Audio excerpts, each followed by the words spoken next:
Iniciar a gravação. Bom dia, pessoal. Nós vamos fazer uma transmissão ao vivo aqui do nosso curso técnico de manutenção automotiva.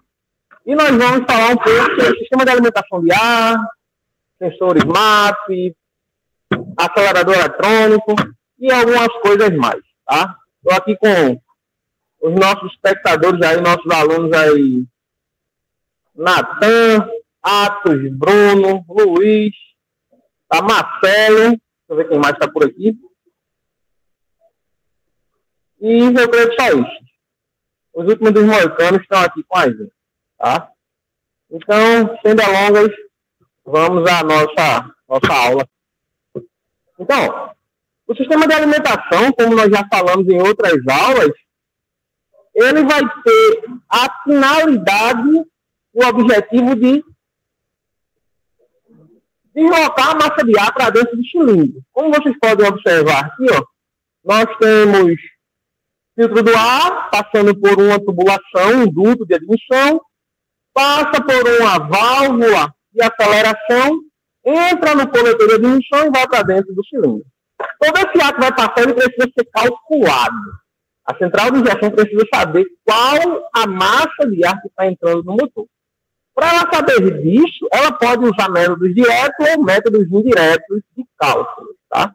Então, métodos indiretos, ela mede pressão, mede a temperatura do ar, mede a rotação do motor e faz um cálculo, e a partir desse cálculo ela determina quanto de ar está entrando dentro do cilindro. Ou eu posso ter uma medição direta, um sensor de fluxo de ar, um sensor de massa de ar. Ele já vai medir quanto de ar que está entrando dentro do cilindro e a central de injeção vai fazer o cálculo, tá? Aí você me pergunta, é normal eu ter medição direta ou é comum eu ter medição indireta? Varia, tá? Às vezes a gente tem medição direta, às vezes a gente tem medição direta. Depende da montadora, depende do veículo, depende da marca, da motorização. Não existe uma regra, tá? Cada montadora define como é que vai ser a melhor estratégia para gerenciar o seu motor. Beleza? Qualquer momento aí vocês podem perguntar, tá? Fiquem à vontade aí para fazer perguntas. Primeiro item que nós temos aí do sistema de alimentação de ar já começa no filtro do ar.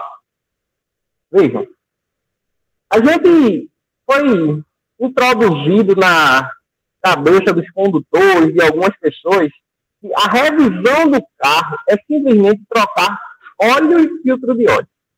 Muitas pessoas acham que, eu vou fazer a revisão do meu carro. Aí chega na oficina e diz, eu quero trocar o óleo e o filtro.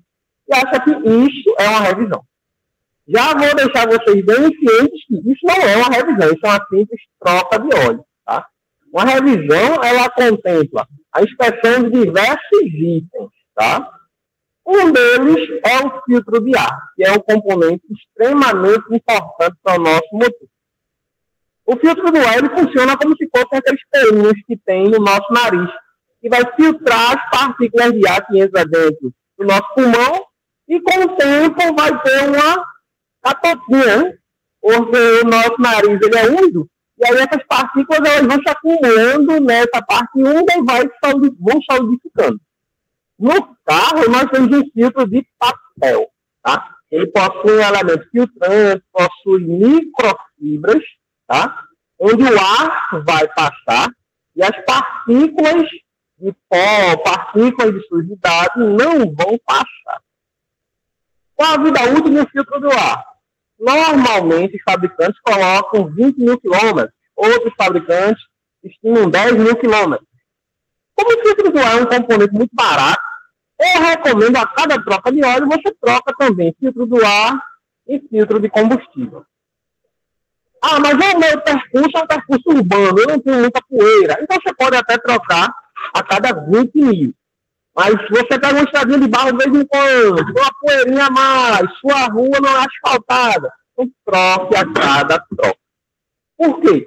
Como vocês já viram lá em motor, na disciplina de motor, tá? O ar, ele vai ter partículas de poeira que podem entrar dentro do cilindro. E aí, os anéis de segmento, quando tiverem, aqui a gente consegue ter essa imagem, quando tiverem subindo e descendo dentro do motor, elas vão causar arranhão na parede do cilindro. Arranhando a parede do cilindro, a gente vai ter desgaste, a gente vai ter um problema de folga no cilindro, o meu carro vai fumaçar, vai baixar óleo, coisa desse tipo. Então, o filtro de ar, ele é extremamente importante aí para fazermos a substituição. Beleza? Tranquilo até agora? Deu um retorno aí para mim? Tranquilo, né? Então vejam.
É porque caiu na internet. Sua voz corta muito. Aqui tá de boa.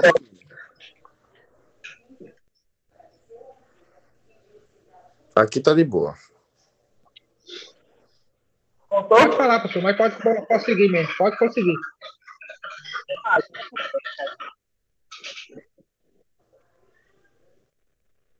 E a imagem voltou? Voltou. Tá na foto do coletor da admissão. Vou fazer o seguinte. Deixa eu conectar esse outro cara aqui que vai pegar. Peraí.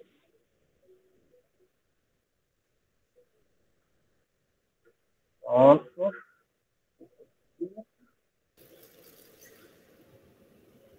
Vou abrir o microfone.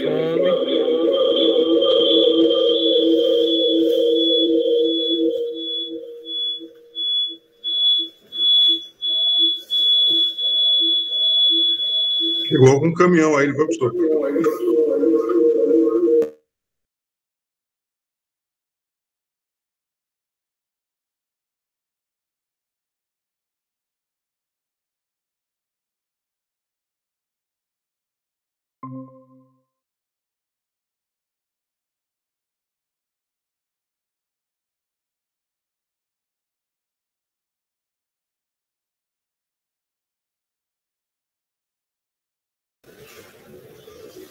E aí? É só o Jota no meio.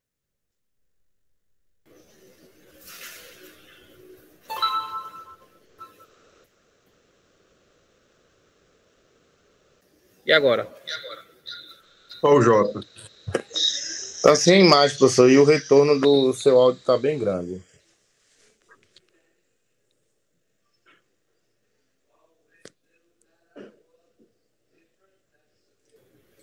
Chegou? A imagem ainda não. Chegou. Continue, professor. Tá dando para entender. Continue. Espera aí que vocês têm que... Alô? Tá ouvindo? Agora tá bom, professor. Melhorou agora? Melhorou. Tá, então deixa eu sair desse.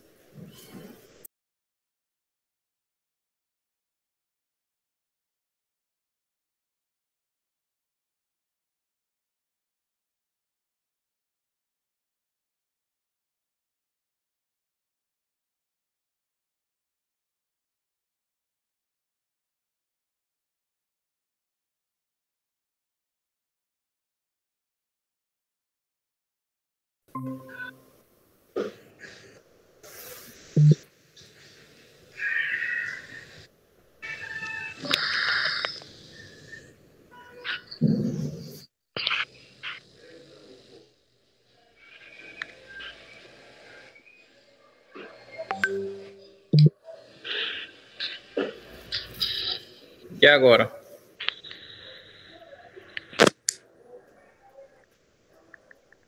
Chegou?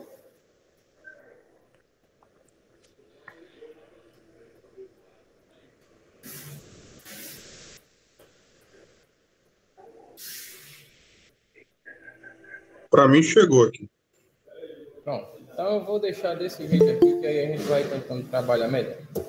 Então vamos lá. Ó, o coletor de admissão, ele é aquele componente que vai ter a finalidade de causar a turbulência no ar. Ou seja, ele vai direcionar o ar do filtro do ar para dentro do cilindro, tá? Só que esse ar ele precisa ser turbulento para garantir uma homogeneização da mistura, porque os bicos vão injetar o combustível logo na saída do coletor de admissão. E aí, para ele poder injetar esse combustível, ele precisa homogeneizar, misturar corretamente o ar com o vapor do combustível, tá? E aí isso vai ter um ganho interessante, que quando o motor está no tempo de admissão, que ele está succionando essa mistura ar-combustível, dependendo da velocidade que o motor esteja girando, eu não consigo encher o cilindro totalmente. Ou seja, a sucção não é tão grande a ponto de eu ter uma máxima massa de ar dentro do cilindro. E aí, para isso, desenvolveram-se os coletores de admissão variável. No coletor de admissão variável, a gente tem duas regiões aqui, ó. A gente vai ter uma região de máxima velocidade e outra região de máximo volume, tá? Então tem dois dutos, um duto curto e um duto longo, tá? O duto longo, ele vai entrar, você consegue ver o ar entrando pela parte do meio, girando, não sei se dá para ver o mouse aí. E ele sai aqui em cima, essa região mais para cima. Então, o ar, ele faz todo um movimento até entrar dentro do motor. Então, com isso, eu vou ganhar uma estabilidade no funcionamento do motor. Quando eu tenho uma rotação mais alta, eu vou ter o duto curto. Ou seja, vai ter uma portinhola no meio do coletor de admissão que vai abrir, fazendo com que o ar ele saia desse meio até essa parte central, até sair na entrada do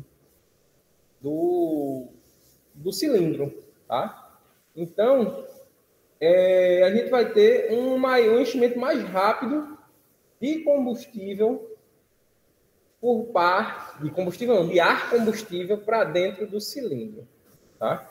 Então, existem essas duas características, o coletor de admissão variável e o coletor de admissão fixo. O variável, ele vai ter dois fluxos, um duto mais longo e um duto mais curto. Com esses dutos, dependendo da aplicação, a gente vai ter um ganho aí de até 7 cavalos. 7 cavalos é uma potência relativamente alta para um motor, hoje em dia, um motor de baixa cilindrada, um motor que tem 70 cavalos, 75 cavalos, então ele ganha mais 7, dependendo da utilização desse coletor de admissão variável. A grande maioria dos veículos hoje utiliza essa estratégia aí para poder melhorar o desempenho do veículo, tá? Por isso que quando a gente tinha muitas vezes um 1.0 antigo, um Paliozinho, ele era tão fraquinho. E hoje você pega um outro motor aí que seja 1.0, ele vai ter muito mais potência do que um motor mais antigo, porque ele vai ter certas estratégias que vão melhorar o desempenho do motor. Tá? Tranquilo? Qualquer coisa que eu falar aí, vocês me interrompem aí, quiserem tirar uma dúvida, porque às vezes eu me atrapalho, que é tanta tela que eu estou usando que dá um nó na cabeça do indivíduo, tá? Ah, tá, é porque tá cortado, é isso mesmo, tem que colocar no modo grande. Obrigado, Bruno. Foi mal. Aqui, eu acho que agora chegou, né? Eu estou usando um computador para transmitir o áudio, o outro para ver as mensagens e o outro para a imagem. Aí tá uma doideira. Mas beleza. Então vamos lá. Para que a central de injeção possa calcular a passagem de ar que vai entrar dentro do motor e até proporcionar uma aceleração, no início nos sistemas mais antigos, tá? A gente tinha a seguinte situação. A gente tinha um corpo de borboleta com acionamento mecânico, tá? Que era um cabo, que até João comentou sobre esse cabo na aula passada. Um cabo que saía do pedal até o coletor de admissão, um cabo de aço. E aí, quando eu pisava, que variava a abertura da borboleta, eu precisava mandar esse sinal de abertura da borboleta para a central poder fazer o cálculo de massa de ar que está entrando dentro do motor. E aí eu tinha um sensor de posição de borboleta nesse eixo do corpo de borboleta, só que em alguns momentos eu precisava controlar a marcha lenta. Por quê? Eu tirei o pé do acelerador. Se eu não tiver um controle da marcha lenta, o veículo vai estancar. Então, o atuador de marcha lenta, ele trabalhava corrigindo essa marcha lenta, mantendo o carro funcionando ali a uma rotação baixa, ali 1000 RPM, 980, 950, 900. Então, era um componente que, muitas vezes, eles não tinham uma resposta tão rápida. Tá? Era o que tinha na época, mas assim, a resposta não era tão rápida do pedal do acelerador. Hoje, nós temos um sistema de borboleta motorizada. Como é um sistema de borboleta motorizada? Eu vou ter um pedal de acelerador com sensores, e ele vai informar esse sinal do pedal para a central. E diz para a central, quero abrir 30%, 40%, 50%. A central responde para o corpo de borboletas. O corpo de borboletas abre. E a posição que ele abre, ele informa para a central a posição que ele está aberto. Só que dependendo da posição, a pressão e a temperatura do ar que vai passar por essa borboleta vai variar. E aí eu vou ter um sensor de pressão absoluta e temperatura do ar, que é um MAP. No caso, é um MAP com temperatura, né? Um sensor MAP que mede pressão e temperatura. Que é chamado também de TMAP. E aí ele vai informar para a central a pressão e a temperatura do ar que está passando, para a central de injeção calcular quanto de combustível que ele precisa injetar no motor. Isso é o que a gente tem hoje, tá? Normalmente, a maioria dos veículos, vários veículos utilizam essa estratégia aí. Sensor MAP, corpo de borboleta motorizado e pedal de acelerador. O pedal de acelerador eletrônico também, tá? Ô, professor, uma pergunta. A gente não tem mais esse sensor de marcha lenta ou tem? Quem faz isso é a própria borboleta. Porque como é eletrônica, e quem determina a posição que ela vai abrir é a central de injeção, o que a central de injeção percebe? Eita, a rotação está muito baixa. Aí a central de injeção manda um sinal para a borboleta para ela abrir mais um pouquinho. Aí passa um volumezinho maior de ar. A rotação está muito alta, fecha um pouquinho, a borboleta vai e fecha mais um pouquinho para a rotação diminuir. Então esse controle é feito pela própria borboleta. Eu não preciso de um atuador à parte para fazer isso. Respondi aí, beleza? Não respondeu, porque eu estava vendo aquela apostila ontem e dizia que ele só desviava o fluxo de ar, né? Ao invés dele passar pela borboleta, ele abria, ele passava pela parte que ele abria lá, pela tubulação. Isso aí, ele tinha uma tubulação por trás do corpo de borboletas. Aí, quando era para aumentar a passagem de ar, que a rotação ia cair, o carro queria estancar, ele abria um pouquinho mais essa passagem e passava mais ar por fora. Tá? Precisava diminuir a rotação, aí ele fechava um pouquinho mais, aí passava menos ar por fora. E aí ficava fechando, abrindo, fechando, abrindo, fechando, abrindo. Isso aí é usado, eu acho que até o Palio, Corsa, Uno, Fire ainda usa. Se for na família família Chevrolet, eu creio que vai até o Classic, eu acho que não, até o Corsa. Manda isso aí, Marcelo. Cortar seu áudio aqui.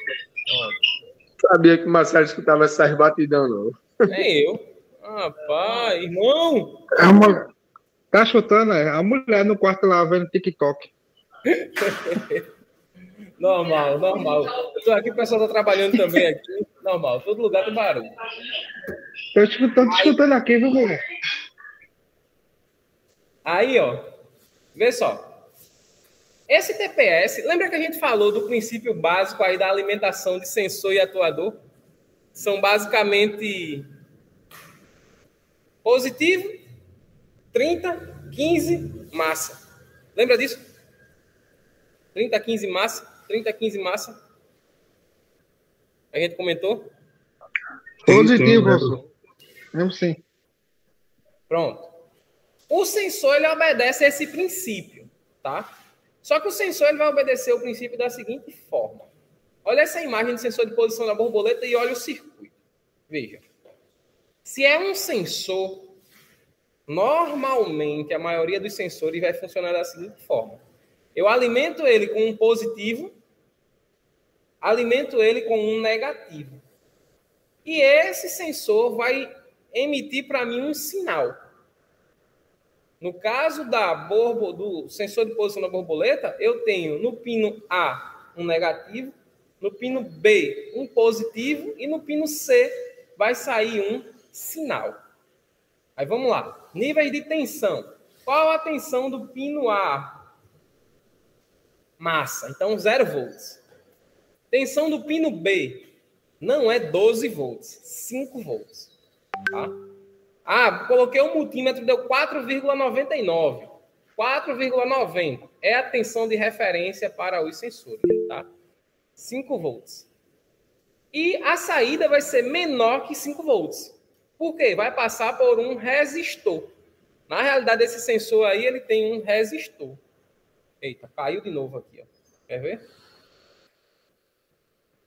Não, caiu não, tá? Tá aqui. Diga lá. E tá bom, professor. Pode continuar. Não, professor, interrompendo sua aula, só para fazer uma pergunta. Todo sensor é 5 volts, correto? 99,99% deles são 5 volts. Pronto. Aí ontem, naquela aula lá, o rapaz estava falando que esse sinal PW quê? PWM. Pronto. Aí se você colocar o multímetro, nunca vai dar 12 volts, né? Isso. Ele dá um valor bem, até 7, mais ou menos, foi algo que ele falou. Não foi mais ou menos isso? Isso aí. É comum a gente achar esse sinal nessas paradas, nesse sensor de borboleta ou não? Ou são algumas peças específicas que têm esse sinal? Normalmente são peças que precisam de um controle de velocidade, um controle de movimento. Por exemplo, ele falou do sinal PWM quando ele associou a bomba de combustível. Não foi isso? Isso mesmo. Então, o que é que a gente quer? Na bomba de combustível, ela vai precisar ter uma velocidade maior, uma pressão maior quando eu tenho pouca pressão, tá? Ou até mesmo quando eu tenho uma velocidade mais alta, que eu tenho um consumo maior de combustível. E eu posso usar uma pressão menor quando eu tenho um consumo menor de combustível. Então, ora eu quero que o motor da bomba gire rápido, ora eu quero que ele gire devagar. Se eu quero que ele gire rápido e devagar, eu uso um sinal PWM. Eu quero variar o movimento desse motor. No caso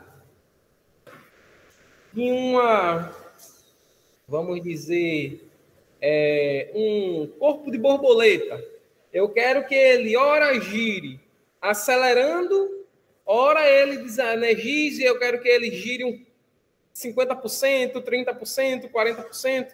Aí eu também tenho um sinal PWM, tá? Mas, normalmente, os sinais PWM são para os atuadores. Ele vai para um atuador. Ele não vai para um sensor. O sensor ele não emite um sinal PWM, a não ser o sensor do ABS.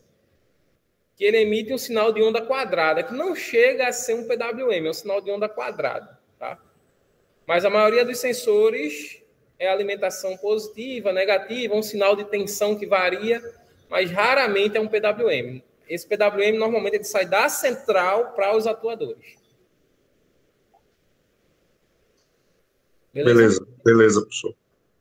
Agora, tá travada a tela? Ô, professor. Ah, não, né? Você tá me chutando, não? Câmera, né? Sua imagem que está travada. Sua professor. imagem. Mas o assunto não, o material não. Que onda. Continue, pode falar, Bruno. Bruno não, Marcelo. Não. Veja só, esse pino do meio não é o pino onde manda o sensor, né, lá para a central? O do meio, no caso, é o C, é o da ponta, né? O da direita. O da ponta É. Porque eu tava vendo uns vídeos lá na internet, né, para poder assimilar o assunto. Né, umas videoaulas tal, de engenheiro e tal. Aí ele tava dizendo que as duas extremidades, uma é negativa, né, a outra é positiva, que recebe 5 volts. E a do meio é como é que é? O pino que manda o sinal para a central. Não é regra. Aí ele fez uns testes lá de resistência. Não é regra, né? Não é regra. Muitos têm essa configuração, mas não é regra. Eu vou dizer assim, todo ele vai ser assim? Não, vai ter sensores que não funcionam desse jeito. E vai ser um da ponta, que é o central. Entendi. É o extremo da direita ou da esquerda. Boa parte deles, sim. Não é regra, não. Mas não é regra. Porque eu estava vendo o teste do sensor de posição da borboleta, né? Como é que você sabe se ele tá boa? Ou você vê pela voltagem ou pela resistência. Sim. É isso? Isso. Aí ele tava mostrando lá, tentando gravar lá as posições, então não é regra, né? Beleza. Não é regra. Até nesse curso que o professor passou para a gente, ele fala sobre isso. Ele diz que as extremidades é o positivo e o negativo e o do meio é o sensor. É o sinal, né? Isso, o sinal. Isso. É o que eu estou dizendo. Acontecem vários sensores, mas não é regra de todos serem assim. Porque tem alguns que fogem essa regra, entendeu? Entendi. Tranquilo? Chegou? Sim. Outra pergunta, professor. O senhor estava falando aí sobre a capacidade de o ar entrar no sistema de admissão, né? E Sim. que muitas vezes não era o suficiente. Aí eu estava lendo também que tinha um reservatório de ar, que quando o carro está parado, para não ficar os gases tóxicos não ir para o ar, ele vai para um reservatório. Aí o que acontece? Quando o carro é ligado novamente, esse ar novamente vai para o sistema para juntar com o ar que está entrando. Não pode falar sobre isso aí, não. É o canister, né, professor? É o canister, é isso mesmo, canister. Mas aí é para vapores de combustível, né? Sim. São vapores de combustível. Eles vão se acumular em um filtro de carvão ativado, e aí esses vapores de combustível eles vão para dentro do motor para serem queimados e não serem lançados na atmosfera. Sim. Mas primeiro ele vai para a admissão, né? Aí vai para a admissão, para o motor queimar, e depois é que o motor Expele, né? expele, isso aí. Entendi.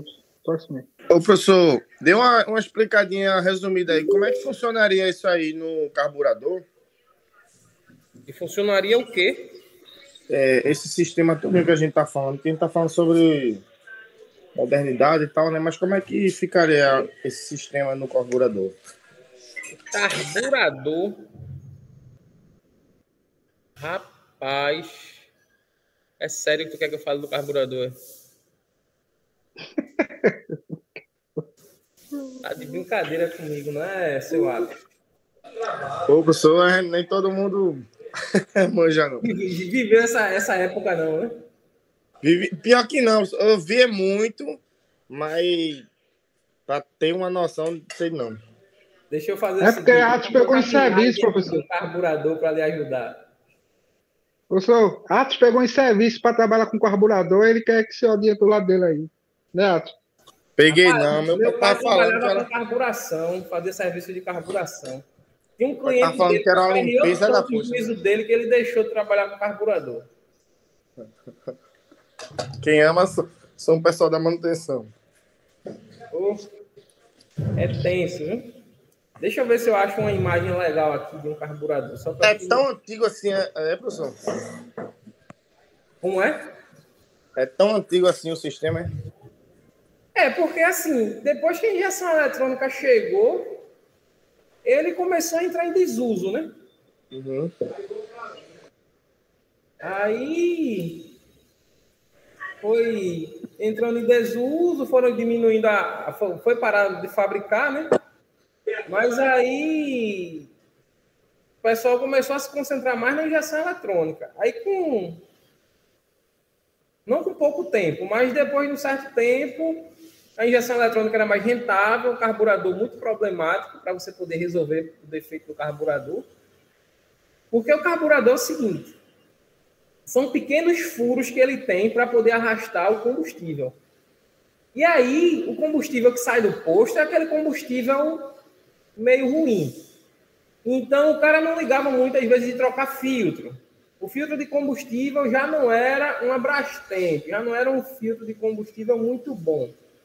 Aí deixava passar pequenas partículas de sujeira, e essas partículas de sujeira entupiam esses furinhos. Aí o carburador, como o carro começava a enguiar, engasgar. Entendeu? E aí, para consertar, era uma novela. Achei uma imagem de um carburador aqui. Deixa eu copiar para aqui, viu? Só para você não dizer que eu não falei do carbura. Aqui ele, ó. Tá vendo ele já aí, né? Bonitão.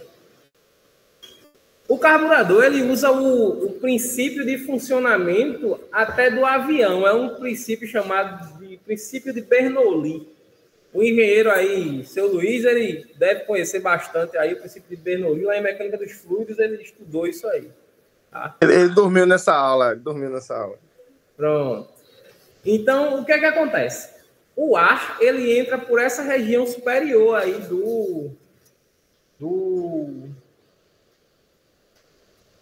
por essa região superior do carburador, tá? Aí, onde tem essa parte de cima, o ar entra e ele vai passar reto aqui, ó. Vai descer e vai embaixo, ele entra dentro do cilindro já, tá? Entra no coletor de admissão e vai para o cilindro. Mas o que é que acontece aqui no meio? Aqui no meio existe um dosador de ar. Um dosador de combustível. É uma agulha lateral. E vamos dizer que aqui eu tenho um tubo, esse tubo central, que o ar está passando. À medida que o ar passa, ele cria uma região de baixa pressão no carburador. E essa região de baixa pressão puxa o combustível dessa agulha para baixo. Tá? Então, se eu tiver uma sujeirinha nessa agulha, a quantidade de combustível que passa é pouca. Tá? E aí, passou pouco combustível, que já é uma quantidade pequena, o carro ele começa a falhar. Ele apresenta problema de engasgo, de enguiar. Aí, veja só, primeira coisa é uma sujeira. Segunda coisa, do lado esquerdo, não sei se você consegue perceber aqui, ó, essa região aqui, ela é tipo um reservatório de combustível.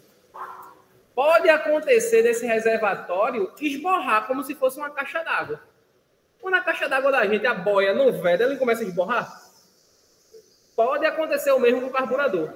Ele tem uma boia também, um sensor de nível. Não um sensor, mas é um nível. E essa boia pode ficar travada. E aí o carburador ele começa a dar excesso de combustível, a boia começa a vazar, a caixa começa a encher, vazar para dentro do cilindro muitas vezes. E aí vai dar um excesso danado para dentro do cilindro.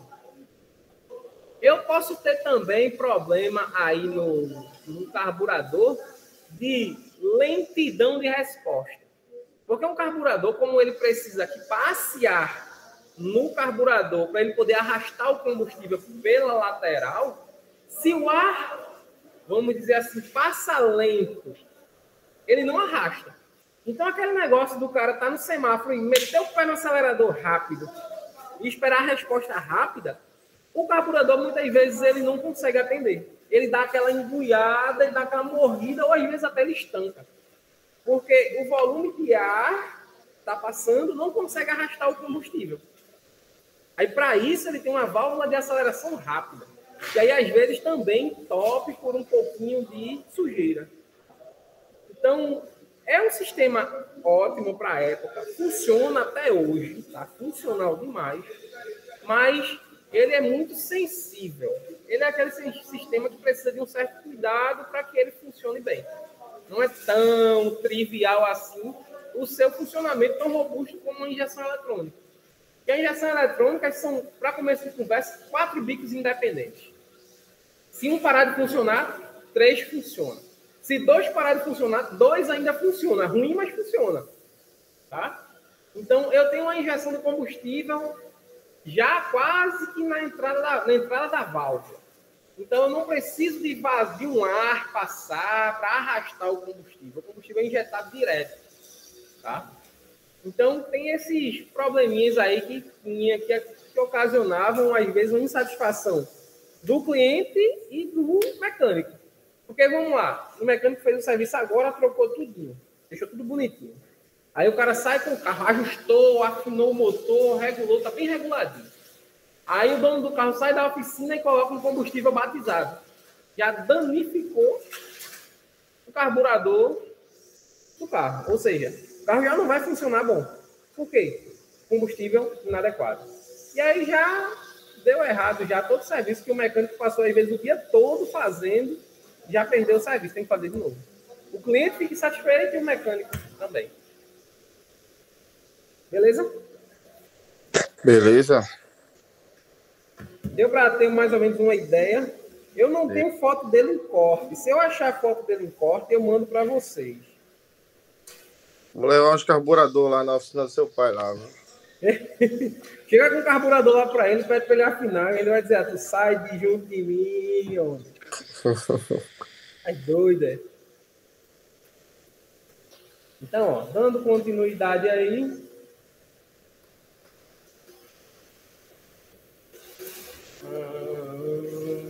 Aqui, ó. O que é que acontece? Veja só. O pedal do acelerador, quando você toca nele, você vai iniciar algumas funções que são controladas pela posição da borboleta. Se a borboleta iniciou a abertura, a gente vai ter uma estratégia de funcionamento. Por exemplo, se a borboleta está fechada, a central de injeção ela entende que o motor está em marcha lenta. Então, o que é que o motor vai fazer? Mandar a quantidade mínima de combustível possível para que o motor não morra, tá? Não estanque, e fazer com que exista uma abertura na borboleta ou que a agulha do atuador de marcha lenta ela abre e fecha. Para que ele garanta ali 900 RPM, 950, 1000, fique ali naquela média, tá? Ah, professor, mas quando eu ligo meu carro de manhã, a rotação vai lá para cima, passo isso, 10 segundos, 15, depois ela baixa, cai e estabiliza. E isso é uma estratégia da partida de manhã, no caso, partida frio. Quando você liga o carro, a central de injeção entende que precisa aquecer mais rápido, ela aumenta um pouco a rotação, faz com que o corpo de borboleta abra, ou o atuador de marcha lenta abra a passagem de combustível. Depois de alguns segundos, ele vai e começa fechando e mantém a marcha lenta. Tem estratégia da injeção. Não precisa ninguém dizer a ela isso não. Ela faz sozinha. Beleza? Outro ponto é cut-off. É o corte do combustível. Tá? Perceba. Quando você acelera, dá uma acelerada rápida, brusca, no carro, e você tira o pé, a rotação ela vai cair, tá? Quando você tira o pé, eu não preciso mais de injeção de combustível. Então, a borboleta de aceleração, quando percebe que você tirou o pé do acelerador, ela corta os bicos. Para não estar jogando combustível fora pelo escapamento desnecessariamente. Que não é o que acontecia com o carburador. O carburador não desligava quando você tirava o pé. Continuava passando ar dentro do carburador e ele continuava arrastando o combustível. Mesmo que fosse uma quantidade mínima, mas ele continuava arrastando o combustível. Daí vem a economia, né? Do combustível em relação... do carburador em relação à injeção eletrônica. Já começa nesse ponto aí. Outra coisa interessante. Você vai viajando, seu Marcelo estava vindo de Gravatá, pegou ali a Serra da Russa, sabe que a Serra das Russas ali é uma descida perigosa. Ele não vai fazer aquela estratégia tecnológica conhecida como banguela, ele não vai fazer banguela, tá? Colocar o carro em neutro e deixar o carro descer. E tem uns caras, seu Natan, que ainda fazem a chamada banguela e desligam o carro. Não sei se você já viu isso aí. O cara bota em neutro e desliga o carro, porque aí é zero consumo de combustível. A gente vê muito isso quando o preço no posto da gasolina aumenta. Quando o preço aumenta, aí o povo começa a fazer essas inovações. Aí, ele não vai fazer isso. Seu Bruno vai lá, vai descendo. Eu não sei se eu falei Bruno, se eu falei Marcelo. Enfim, seu Bruno vai descendo com seu ponto lá, a ladeira de Gravatá. Botou Marcelo, na quinta marcha. Eu falei Marcelo, não foi? Foi. É Bruno, pronto. Aí ele vai descendo lá a Serra das Russas, na quinta marcha, tá? Tirou o pé do acelerador. O que é que a central de injeção percebe? Eu tenho rotação no motor. A rotação está lá, o 2.500 RPM. Porque o movimento da roda está voltando para o motor. O motor agora está girando, não porque ele está funcionando, mas porque o câmbio está fazendo o motor girar. E aí está lá, rotação 2.500 RPM. Quando ele vai analisar a posição do pedal está fechada. Poxa, ele está com o pé fora do pedal. Precisa de combustível? Não. E aí ele vai e corta a alimentação dos bicos. Então, nesse momento, eu tenho um consumo zero de combustível. Quem não acredita e tiver carro que possui aquele medidor de consumo de combustível, experimente pegar numa ladeira, colocar ele para fazer a medição do consumo, zere ele e tira o pé do acelerador. Você vai ver que ele vai dar infinito. Vai dar consumo zero. Tá? Não vai ser nenhum litro por infinitos quilômetros, vamos dizer assim. Não vai gastar nada. Tá? Então, é a melhor estratégia. Por quê? Quando eu faço isso, eu garanto freio funcionando. Tá? O carro vai estar tracionado. E, além do que, eu vou ter segurança para poder conduzir o carro. E também o motor vai estar girando ali, fazendo uma lavagem de cilindro, fazendo uma limpeza do cilindro, entrando ar novo, saindo ar novo, sem consumo de combustível. Ô, professor, mas mesmo com tanta coisa ligada no carro, ele não vai consumir nada. Nada. Nem 1 grama de combustível ele consome. Nada a ver combustível com alimentação elétrica, né? Deu um desconto, seu Natan. Deu um desconto. Mas a pergunta dele tem sentido, sabe por quê? Veja só, antes do senhor julgar o rapaz, quando você aumenta a quantidade de consumidores no veículo, o alternador ele vai trabalhar mais. Ele vai ficar mais pesado. Mas o que vai estar desligado é o combustível, né? Não é as correias, não, né, professor? Não, calma, veja só.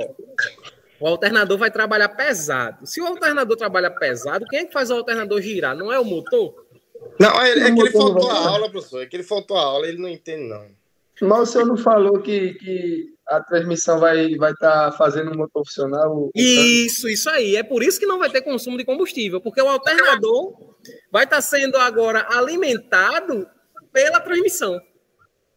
E não foi o que o senhor falou? Foi. Ah, tá. Desculpa. Tá tirando onda com o senhor, moço? Oxi. Não, é que ele tá querendo defender atos. Vai, continue. Vai embora. Então, só para a gente fechar essa parte, existem mais 3 situações. Mudança de posição, que é aquela aceleração rápida. Você pisa rápido, você precisa de mais combustível para evitar o que acontecia no carburador. Da falta de combustível e o carro estancar. E aí são estratégias que a central adota, a estratégia de aceleração rápida. Outra estratégia, carga parcial. Ela identifica que o carro está se deslocando a uma velocidade média e mantém o consumo de combustível adequado. E ela com plena carga também. Pedal embaixo, a central ela vai entender que eu preciso de uma máxima quantidade de combustível. Tá? Algumas estratégias que a central vai adotar. Eu vou adiantar isso aqui, porque isso são as estratégias que eu já falei, tá? O cut-off, dash-off. Isso deve ter naquela apostila, tá? Teste do sensor de posição, ó. Alimentação positiva, alimentação negativa e o sinal. Borboleta fechada, 0,3 a 1. Borboleta aberta de 4 a 4,8. O atuador de marcha lenta, certo? Não vou fixar muito nele. Só para você entender, ele tem 2 bobinas, 4 pinos. Uma bobina para avançar o eixo, uma bobina para recuar o eixo. Olha a passagem adicional de ar em verde aqui, ó, ao redor da borboleta. Na borboleta passa uma quantidade de ar no cantinho laranja, mas a quantidade adicional é essa em verde. Beleza? E aí você mede só a resistência dessas bobinas aí. Tá? E agora chega o falado sensor de pressão absoluta.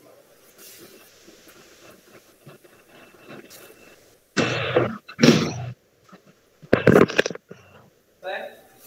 Aí, vamos lá. Sensor MAP. Ele vai medir a pressão, na realidade é a depressão que tem dentro do motor, né? E aí tem 2 tipos. Tem um sensor de pressão analógico e um sensor de pressão digital. Só a questão do esquema elétrico interno que muda de um para o outro. Tá? Mas o teste é basicamente o mesmo e eles vão ter a mesma finalidade. Quando eu tenho uma pressão mais baixa, eu tenho uma tensão mais baixa. Ou eu tenho uma pressão mais alta, eu tenho uma tensão mais alta, tá? Então, a tensão ela é proporcional à pressão. Então, vamos analisar o seguinte. Você vai pegar o sensor... Vou voltar aqui. Vai pegar o sensor, ele vai ter 3 pinos. 3 pinos. Um pino positivo, um pino negativo e um pino sinal. Sensor de posição da borboleta. Pino positivo, um pino negativo, um pino sinal. Sensor de pressão absoluta. Um pino positivo, um pino negativo, um pino sinal. Tudo gira em torno dessa configuração aí, tá? Então, você mediu a alimentação, tem 5 volts. Mediu massa, tem massa. Vou ver a variação do sinal. Para medir o sensor de pressão, a gente precisa de um vacuômetro. Eu preciso aplicar um vácuo na extremidade do sensor aqui, ó, e verificar com o multímetro quanto que ele varia, qual o valor de tensão que ele vai ter, tá? Um vácuo maior, ou seja, uma pressão menor, vou ter uma tensão menor. Uma pressão maior, vou ter uma tensão maior, ok?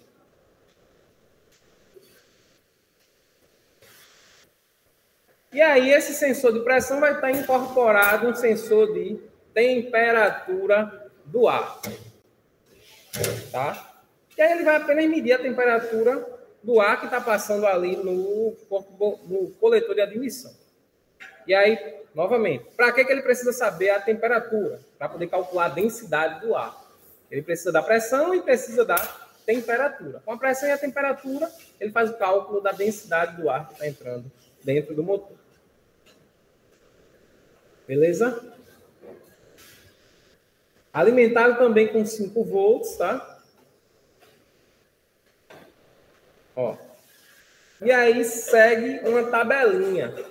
Quando vai aumentando a temperatura, a tensão vai diminuindo. Ele é um sensor chamado de NTC. Tá? Ele aumenta a temperatura e aí a tensão, a resistência cai e a tensão, ela cai também. Tá? Calma. Espera aí que minha cabeça agora deu um bug. Se cai a resistência, a tensão aumenta. Ela não cai. A resistência, a corrente aumenta e a tensão aumenta. Isso aí mesmo. Aí a gente vai fazer a medição com um multímetro apenas. O circuito elétrico do MAP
agora chegou, né?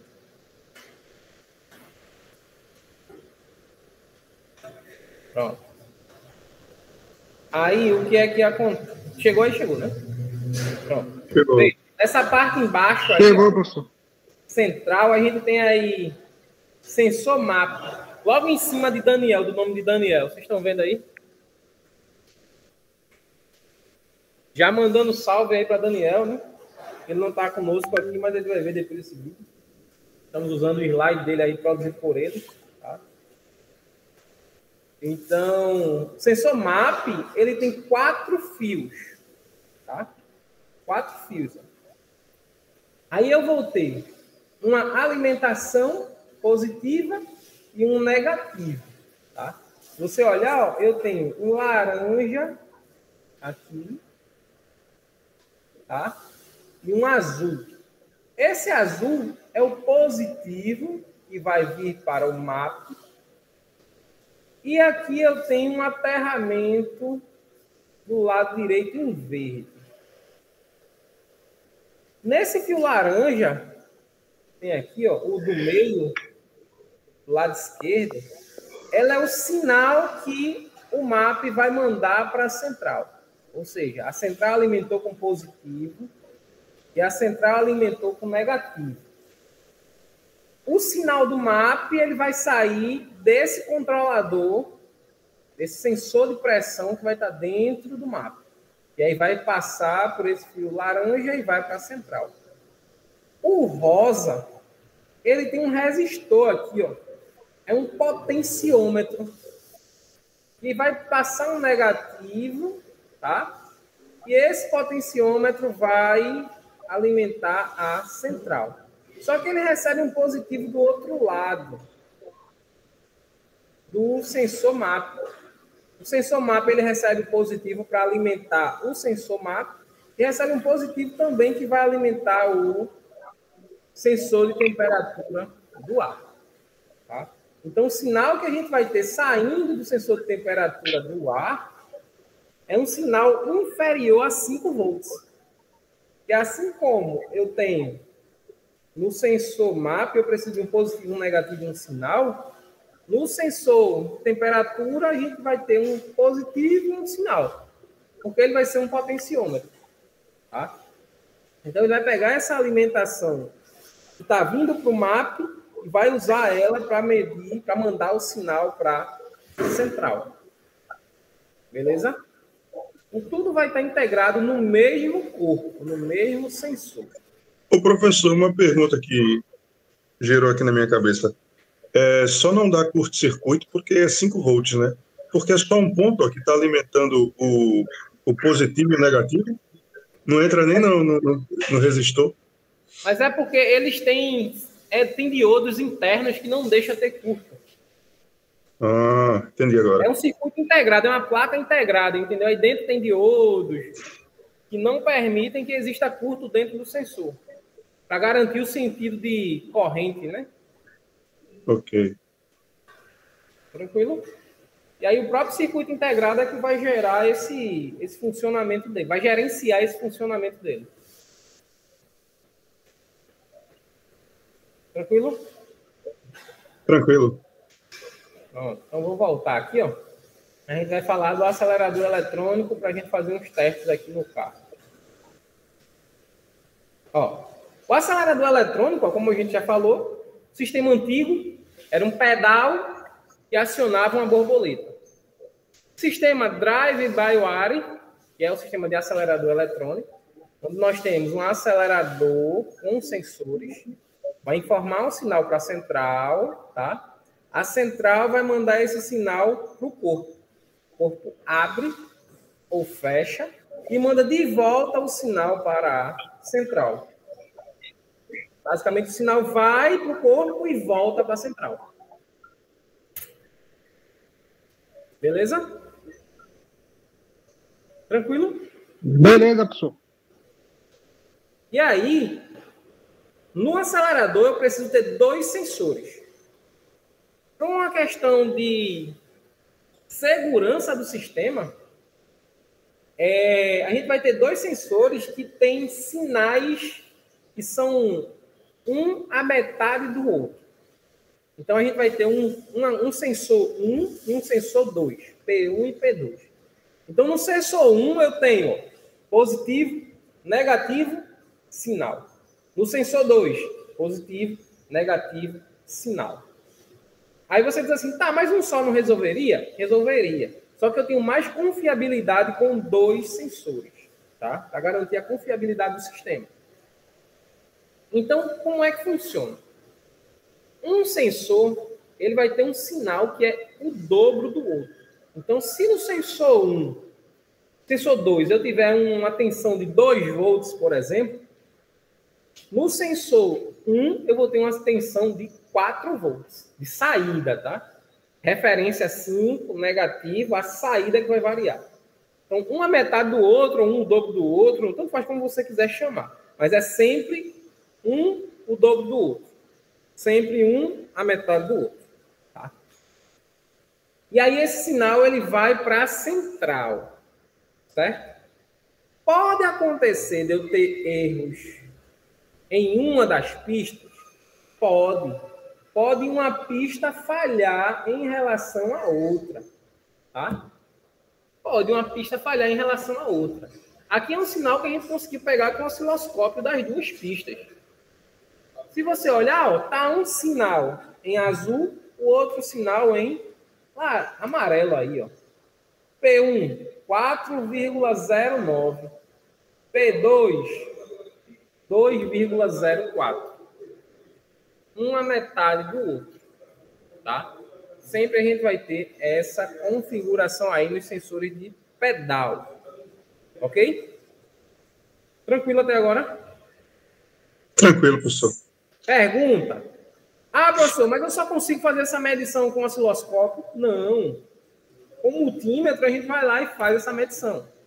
Descobre quem é o positivo, descobre quem é o negativo e vai ver o sinal do potenciômetro. Colocou a agulhinha lá no sinal, a gente acelera o carro. Acelerou, você vai ver que esse sinal ele vai aumentar e vai diminuir. Aí, a pergunta, eu consigo identificar um defeito? Consegue também. Mas aí a gente precisa ter bastante cuidado. Com o osciloscópio, eu consigo ver o comportamento real do que está acontecendo. Então, fica mais fácil da gente identificar um problema. Tá? A gente consegue ver o real. no osciloscópio. Com o multímetro eu vejo pontual. Então, pode ser que a gente não tenha tanta assertividade para identificar o problema. Mas dá para a gente fazer a medição. Ok? Aí você diz assim, tá, mas só com o multímetro dá para identificar o defeito? Você precisaria do multímetro e do scanner. Porque muitas vezes o que você está medindo, a gente precisa confirmar com o scanner. E aí você vai lá no scanner, coloca para plotar um gráficozinho, e aí você consegue ver mais ou menos como é o comportamento do sensor. E ele vai gerar um código de falha, vai gerar sempre um DTC, tá? E aí fica fácil da gente dizer que ele está bom ou ruim depois de testá-lo. Aí, tem situações em que aparecem erros na pista. Estão vendo que tem um pulso aí alterado no meio do sistema? 2 pulsos aí alterados. Sim, é uma falha isso aí, né, professor? Isso é falha. Ou seja, estava tudo direitinho, do nada uma falha aconteceu. E aí eu vou ter um problema de resposta. No caso, no que tem menos resistência, né? É o que está falhando aí?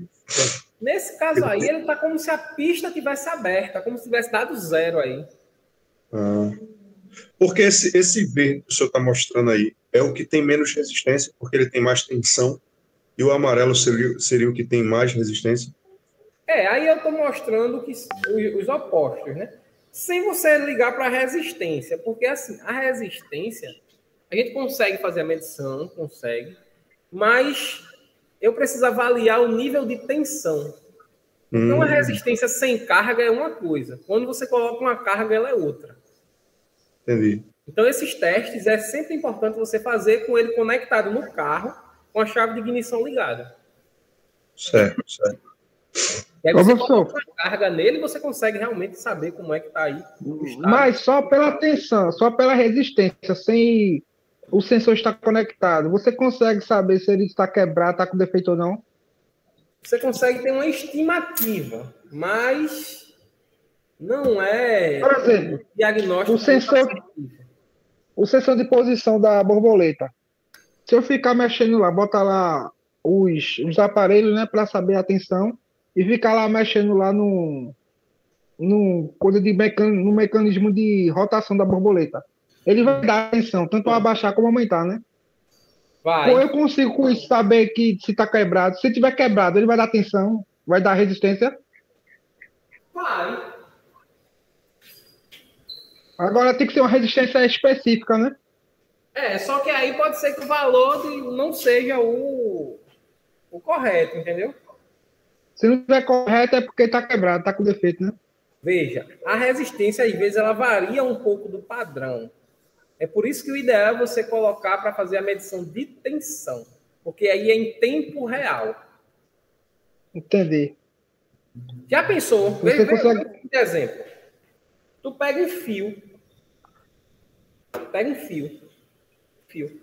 E aí são vários fiozinhos, né? Você começa a cortar esse fio. Tá. Deixa só um fio ligado, um fio só. Se você coloca um multímetro para medir continuidade, ele vai ter continuidade? Vai. Beleza? Vai ter continuidade. A resistência vai dar 0, porque tem um fiozinho conduzindo. Vai dar uma resistência baixíssima. Por quê? A tensão que o multímetro coloca no circuito para medir a resistência é uma tensão baixa. Agora pega esse mesmo fio e coloca para ligar uma lâmpada. Ele não vai ligar a lâmpada. Porque o fiozinho fininho só aqui não vai deixar passar a quantidade de corrente necessária para ligar a lâmpada. De elétron, né? E não vai deixar passar a quantidade de elétrons ali. Isso mesmo. Se não passa a quantidade de elétrons necessária para acender a lâmpada vai ficar ou fraca ou ela nem acende. Entendi. Mas tem continuidade. Entendi. Então sempre é recomendado fazer qualquer teste. É melhor tensão mesmo, né? Com o componente conectado e alimentado. E aí você mede a tensão. O alimentado, você mede a tensão e a corrente, né? A corrente não precisa. Você mede apenas a tensão, que já é suficiente. Sim. Beleza, então. Beleza? Ô, professor, tem uma pergunta, talvez seja boba a pergunta, mas eu tive dificuldade na hora que eu estava lendo aquele curso que o senhor mandou para a gente. Essa análise fora da faixa de operação e dentro da faixa de operação. Ele usa muito isso nessa questão de diagnóstico. Você poderia explicar quando e quando as duas funcionam? Porque, tipo assim, fora da faixa, aí aparece no scanner, dentro da faixa. Basicamente é o que isso, em outras palavras. Vamos dizer aqui, ó. Seria isso. Vamos olhar para esse gráfico aqui. Eu consigo dar um zoom nele? Não consigo nada. Essa forma de exibição é muito ruim. Então, vejam. Esse gráfico está mostrando o que é aí para a gente? Que P2, vê se vocês conseguem ver P2, essa linha de baixo do gráfico aqui. Ela vai ter de 0,35 até 2,18. A faixa de operação dela é essa. Desse sensor P2 é essa.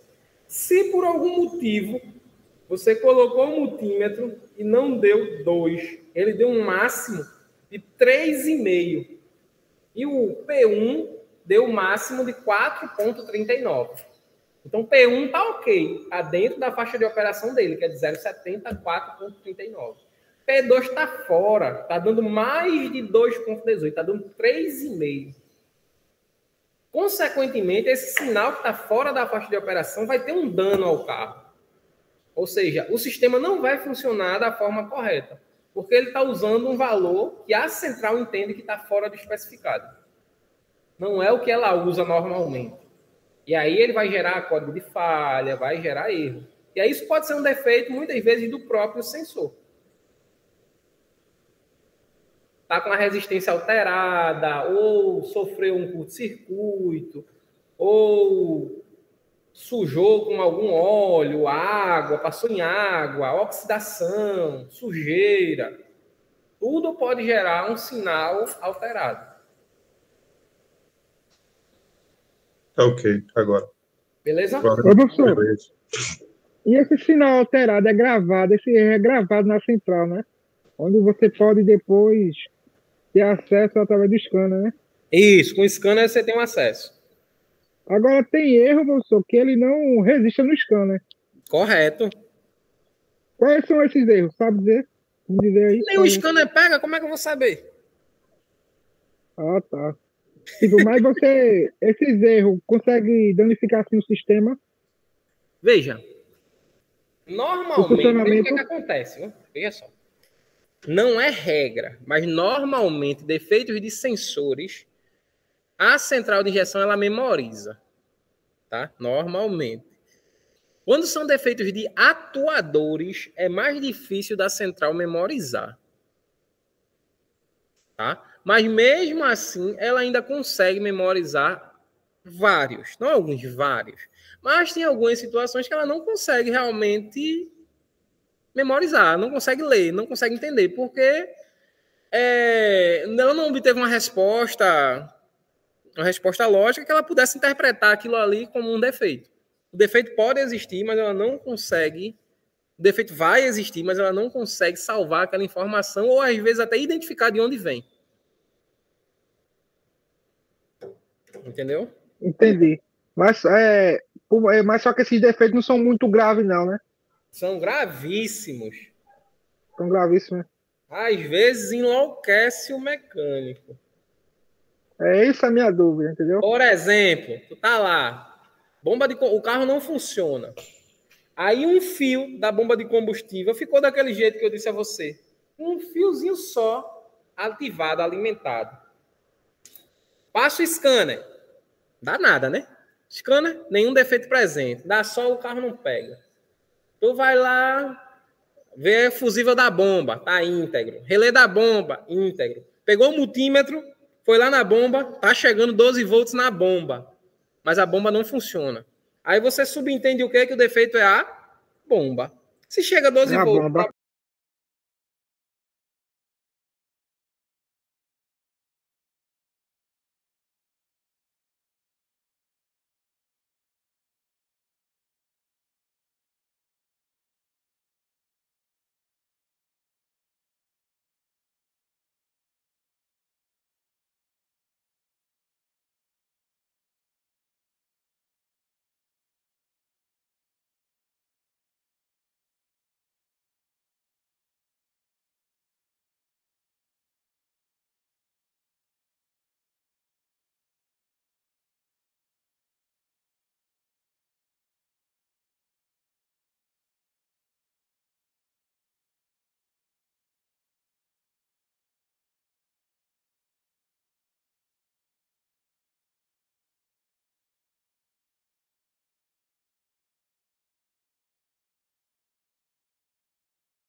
O senhor vai disponibilizar essa aula para a gente, professor?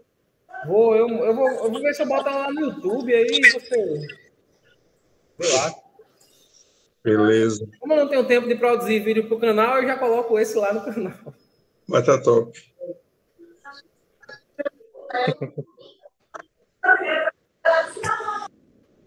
Beleza? Então, o acelerador eletrônico, ele vai contemplar as seguintes situações, tá? Uma alimentação positiva para o sensor 1 e uma alimentação positiva para o sensor 2, 5 volts, tensão de referência. Uma alimentação negativa para um e para o outro e duas alimentações de saída.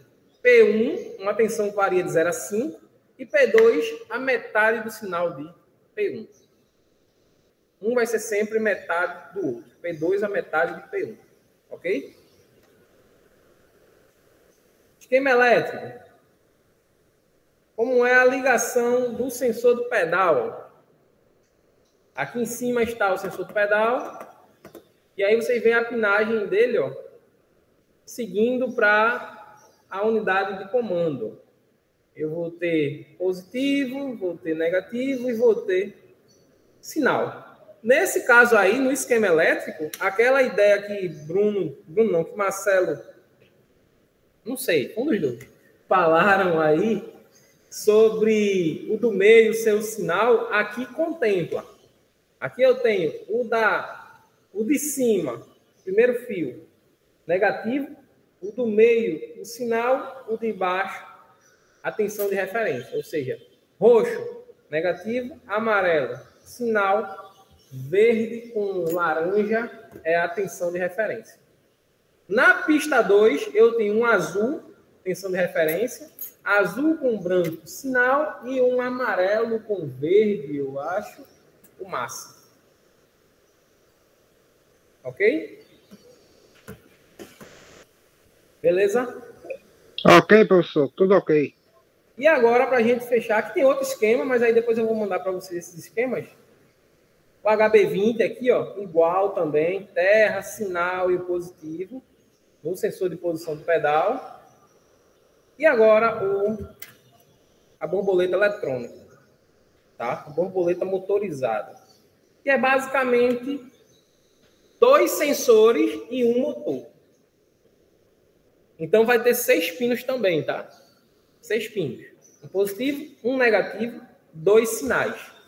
Nesse caso do sensor do corpo de borboleta, os dois sensores P1 e P2, eles compartilham o mesmo positivo e o mesmo negativo. É um positivo para as duas pistas, para os dois sensores, um negativo para os dois sensores. E aí a gente vai ter 2 sinais. E esses sinais, eles são opostos, tá? À medida que um sinal, ele aumenta seu nível de tensão, o outro diminui o seu nível de tensão. Também para gerar confiabilidade ao sistema, para o sistema ele trabalhar de uma forma mais confiável aí e garantir o melhor funcionamento da aceleração. Ok? Aí você me pergunta, tá, professor, são 4 pinos só? Tem mais 2, que é o que vai alimentar o motor. O motor que vai fazer a abertura da válvula e o fechamento da válvula. Da válvula não. Abertura e o fechamento da borboleta. Beleza? Tranquilo? Tranquilo, show de bola. E aí, ó, como é que é a montagem dele aí?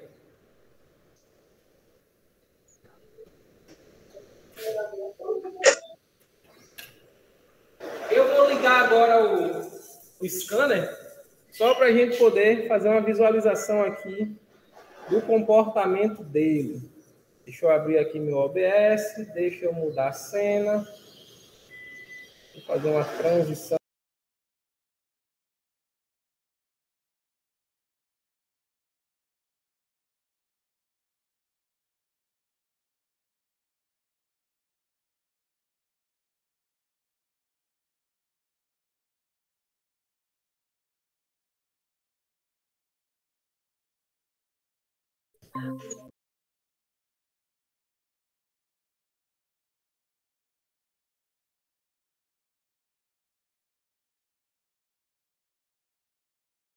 online, né, professor?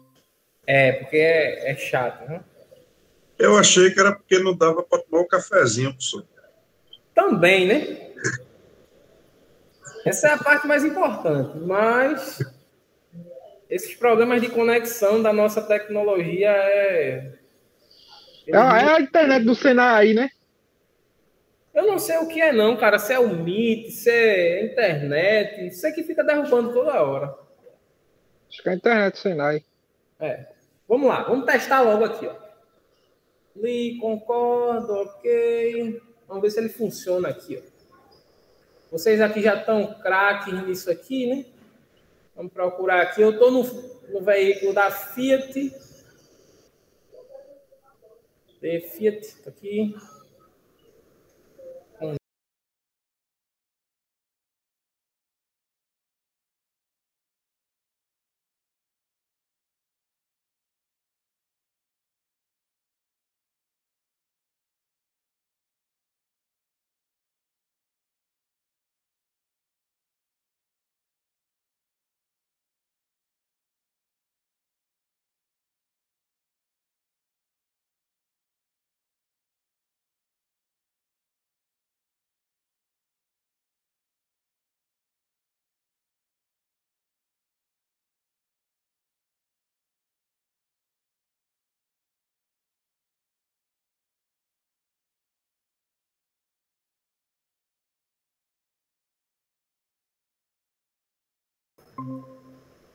Qual aquele cara da Record?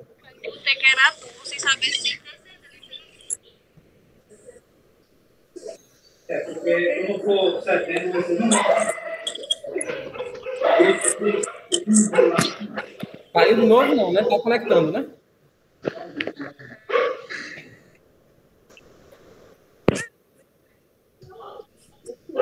Tá. Tá conectando. Vamos ver aqui as falhas logo presentes. Misericórdia. Temos aqui infinitas falhas presentes. Eu vou...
Vou fazer o seguinte aqui.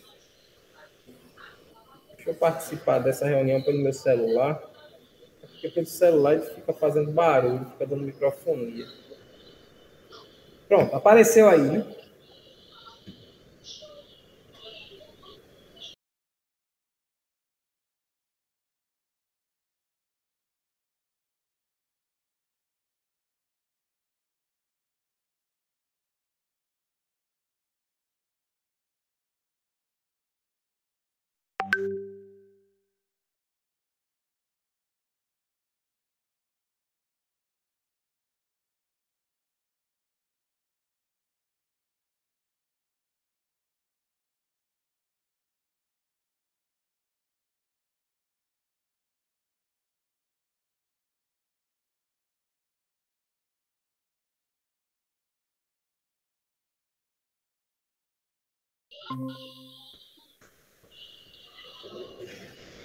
Mas não tem o que cortar, cara. Acho que é um intervalo, professor.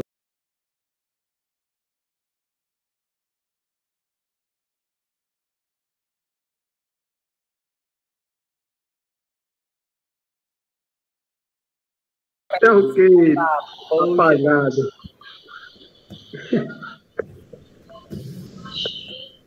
Não é só tu que trabalha, não, pô. Deixa eu fazer o seguinte, deixa eu conectar por esse outro aqui, o Raven. Tô com sono, cara.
Top, agora ficou top.